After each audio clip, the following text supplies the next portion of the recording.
अब देखते हैं बेटा रिलेशनशिप बिटवीन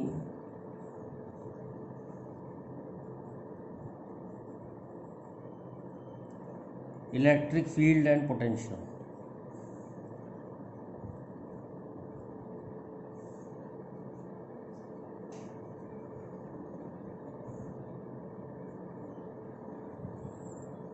मान लो ये क्यू चार्ज है, पॉइंट चार्ज, ये पॉइंट ए है, ये पॉइंट बी है। तो बेटा किसका पोटेंशियल ज़्यादा होगा आपके हिसाब से? ए का पोटेंशियल ज़्यादा होगा या बी का ज़्यादा होगा? तो दो तरीके हैं इस बात को समझने के लिए। चार्ज की ए से दूरी कम है, पोटेंशियल का फार्मूला क्या पड़ा था? 1/4 pi epsilon naught Q by are.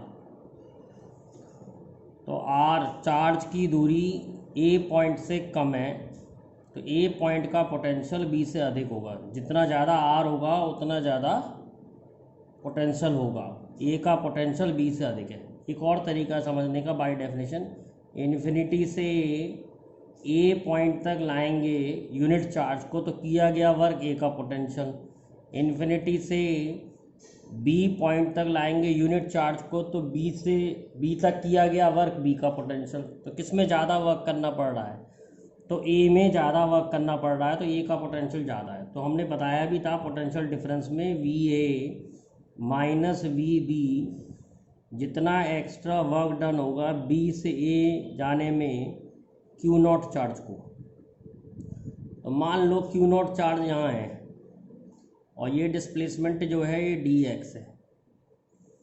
इधर का पोटेंशियल बी पॉइंट का पोटेंशियल वी मान रहा हूँ, ए का पोटेंशियल थोड़ा ज़्यादा मान रहा हूँ V plus D V. B का पोटेंशियल मैंने वी लिया है, ए का पोटेंशियल बी से अधिक है क्योंकि डिस्टेंस थोड़ा सा है, इसलिए पोटेंशियल भी थोड़ा सा ज़्यादा मान लिया है वी प्लस डी वी। अब हम इस फॉर्मूले को लगा के इलेक्ट्रिक फील्ड और पोटेंशियल डिफरेंस में रिलेशन निकालेंगे। तो वी ए हो गया वी प्लस डी वी और वी बी हो गया V is equal to work done. Work done होता है एक्सटर्नल फोर्स का वर्क निकालना होता है डॉट डी एक्स, और शर्त आपको मालूम ही है विदाउट एक्सेशन लेके आना पड़ता है। तो क्यू नॉट चार्ज पे इलेक्ट्रिक फोर्स इधर लगेगी, थोड़ा डायग्राम कॉम्प्लिकेटेड सा हो जाता है, घबराओ मत। और एक्सटर्नल फोर्स इधर लगेगी। एक्सटर्नल फोर्स इधर क्यों लगेगी? क्योंकि हम नेट फोर्स जीरो करना चाहते हैं, विदाउट एक्सेशन लेके आना चाहते हैं। तो v plus D V minus V D V हो गया, एक्सटर्नल फोर्स हो जाएगी Q naught E dot D X. Dot product को खोलेंगे तो ई और डी एक्स के बीच का एंगल, या एफ एक्सटर्नल और डी एक्स के बीच का एंगल 180 है, तो कॉस 180 हो जाएगा। एफ एक्सटर्नल इधर है और डी एक्स इधर माना है, तो एफ एक्सटर्नल और डी एक्स के बीच का एंगल 180 हो गया upon Q naught. Q naught cancel हो गया, डी वी का फार्मूला आ गया माइनस ई डी एक्स। तो इलेक्ट्रिक फील्ड हो गया minus D V by D X. तो यहाँ से हम कह सकते हैं कि electric field is negative of potential gradient. Electric field is negative of potential gradient. एक और बात भी यहाँ पर हम कह सकते हैं कि direction of electric field high potential से लो पोटेंशियल होता है। Direction of E is from high potential to low potential. एक छोटा सा क्वेश्चन आता है इस पे, बहुत सिंपल होता है, बच्चे पता नहीं क्यों घबराते हैं। जैसे इलेक्ट्रिक फील्ड इधर दे रखी है, एक पॉइंट ए है एक पॉइंट बी है, बताओ किसका पोटेंशियल हाई है? तो नेचुरली इलेक्ट्रिक फील्ड हाई से लो होती है, तो ए का पोटेंशियल बी से हाई है। तो ये हमें यहाँ से पता लगता है कि ए का पोटेंशियल बी से हाई है। अगर ये तो जब था जब केवल एक्स वेरिएबल था। If potential varies in terms of X Y Z.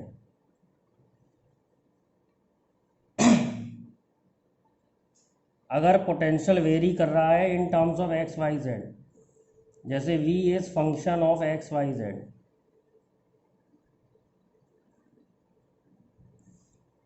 तो इलेक्ट्रिक फील्ड लिखने का तरीका होता है minus del V upon del X I minus del V upon del Y J minus del V upon del Z की।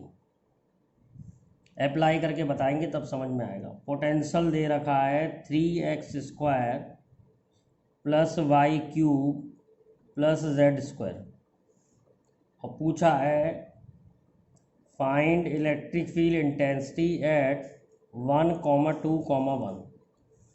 तो सबसे पहले क्या करेंगे, हम del V upon del X निकालेंगे। Del V upon del X मतलब पार्शियल डिफरेंशिएशन होता है।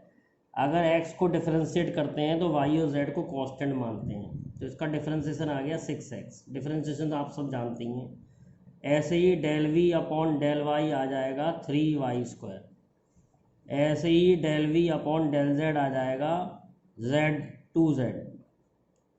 अब इसको उठा के फार्मूले में रख दो। इलेक्ट्रिक फील्ड का जो वेक्टर होगा वो आ जाएगा आपका -6xi -3y²j -2z। अब किस पॉइंट पे पूछी थी, 1 2 1 पे पूछी थी, तो x की जगह 1 रखना है, y की जगह 2 रखना है और z की जगह 1 रखना है। तो इलेक्ट्रिक फील्ड की वैल्यू आ गई -6i -12j -2 की। तो इस तरीके से आप इलेक्ट्रिक फील्ड का वेक्टर निकाल सकते हैं अगर पोटेंशियल एक्स वाई जेड में दे रखा हो। एक अच्छा सा क्वेश्चन लेते हैं, जैसे v दिया है X Y plus Y Z plus Z X, और सेम क्वेश्चन है find electric field vector at 1,1,1। तो सबसे पहले निकालेंगे del V upon del X. तो जब हम x को डिफरेंशिएट करेंगे तो y कांस्टेंट है, ऐसे ही ये पूरा कांस्टेंट है, इसका डिफरेंशिएशन 0 हो गया, और जेड एक्स का डिफरेंशिएशन z हो गया।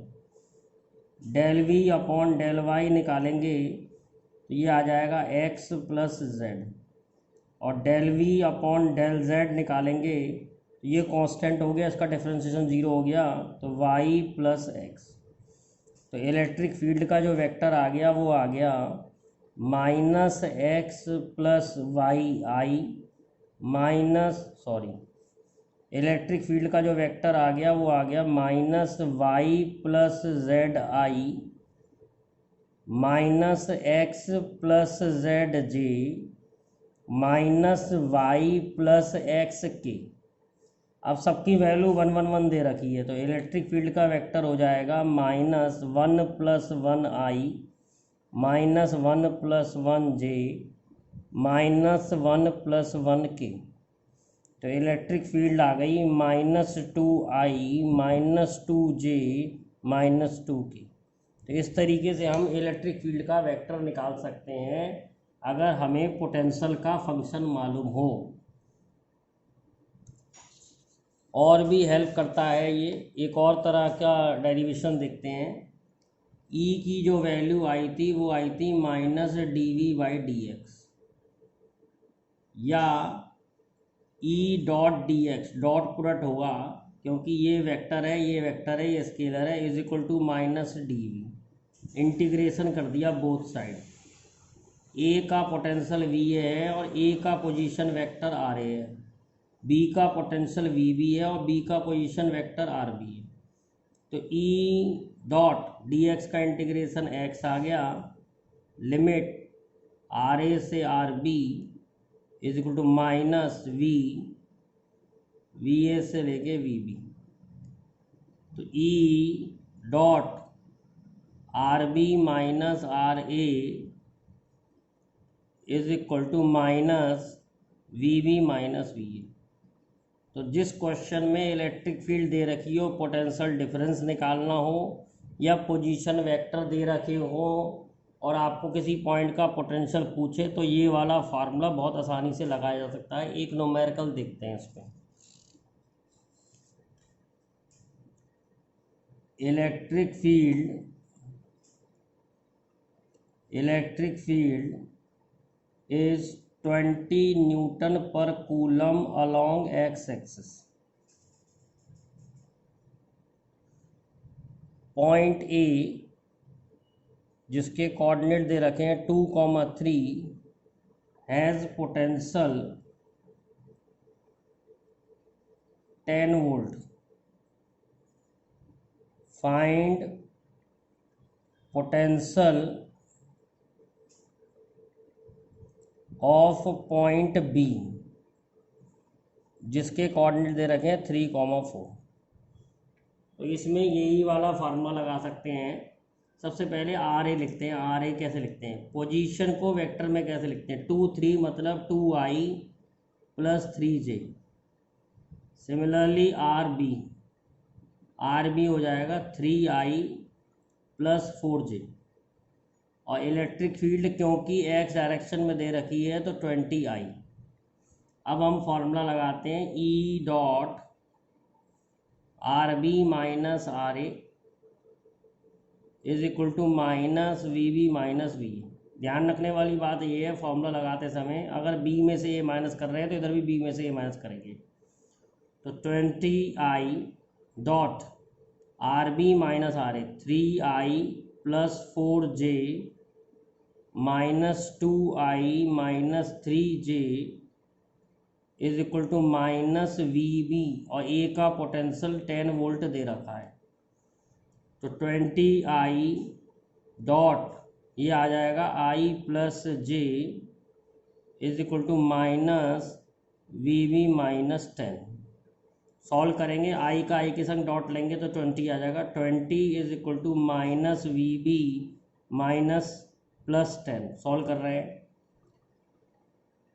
तो 10 is equal to minus V B is equal to minus 10 volt. तो इस टाइप के न्यूमेरिकल इससे सॉल्व करे जा सकते हैं जहाँ पर रिलेशन पूछी हो electric field and potential difference की। इलेक्ट्रिक फील्ड दे रखी है, पोटेंशियल निकालना सिखा दिया। पोटेंशियल दे रखा है तो इलेक्ट्रिक फील्ड निकालना सिखा दी। इसी टाइप के क्वेश्चन काम आते हैं इसमें। एक और क्वेश्चन देखते हैं।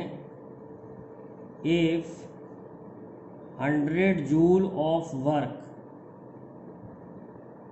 is done in moving 5 coulomb charge from A to B, if potential of A is 10 volt, find potential of B. हमने क्या पढ़ा है? हमने पढ़ा है V A minus V B is equal to work done B से A upon charge. इसको उल्टा भी लिख सकते हैं, V B minus V A is equal to work done A से बी अपॉन चार्ज।